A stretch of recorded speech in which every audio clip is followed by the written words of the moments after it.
Ada orang kata fly drone ni tak boleh dekat kawasan bangunan. Dia akan efek dia punya GPS. Betul ke?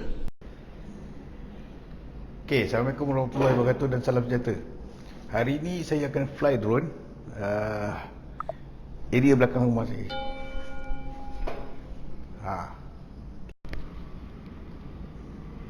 Okay, nampak